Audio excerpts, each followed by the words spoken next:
gudida dabo galka hantida qaranka ee golaha wakiilada Soomaaliland ayaa maanta kulan albaabadu u xidhnaayeen waxay xafiiskooda kula yeesheen wasiirka wasaaradda arrimaha gudaha Soomaaliland Cali Maxamed Waran Cadde kulankaas oo warfidiyeenadu ay dibadjoog ka hayeen ayaa markuu soo dhamaaday waxa warbaahinta uga waramay waxyaalihii ay ka wada hadleen gudoomiyaha gudida dabo galka hantida qaranka ee golaha wakiilada Soomaaliland Maxamed Cali Warsame iyo xildhibaan Naasir Xaaji Cali Shire oo kamid ah xildhibaanada golaha wakiilada ee Soomaaliland wada hadallo xog naga siiyay hawlaha qarankan u hayo anoo gudi ahaana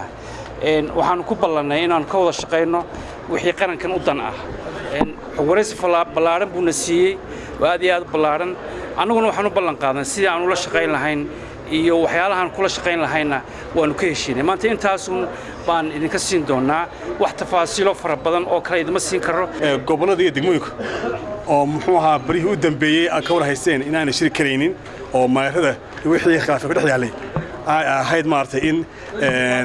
aanay go'aan ka gaarin karin go'aanka waxaan soo qaaday wasiirka in loo fasaxo degmooyinka gobolada inay runtii maarada inay go'aan ka gaari karaan maarada oo ay amti ay bedeli karaan go'aankaasi waa waxaan go'aan runtii aad fiican saarnay waxa kale oo ka wada hadalnay si loo daryeeli lahaa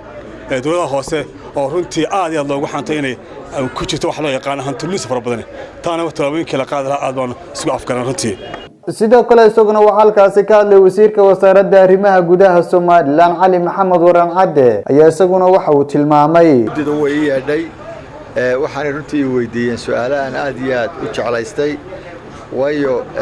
qarankeenu waa dawladdeenu waa dawlad isku xidhan marka had iyo jeer la iska war hayo oo muxuu ahaayay maadaama anagu day to day weerkii ama hawl maalmeedkii aan ku jirro in baarlamaanka iyo guurtiduba ogaadaan waxyaabaha socda waa laga maarmaan marka runtii su'aalo fara badan bay weydiiyeen su'aalihiina si fiican baan isla garanay wixii dambe ay u baahdaan diyaar baan u nahay marka intaasaan kala gaadhay maanta aniga guddiga hore waxaan amray inaan la impeach karayn ama aan lagu soo oogin wax dacwooyin maayarada sababta aan uga jeedinay waxay ahayd had iyo jeer waxa inagu bilowda marka la doortay deegaanada in isqabqabsi bilaabaan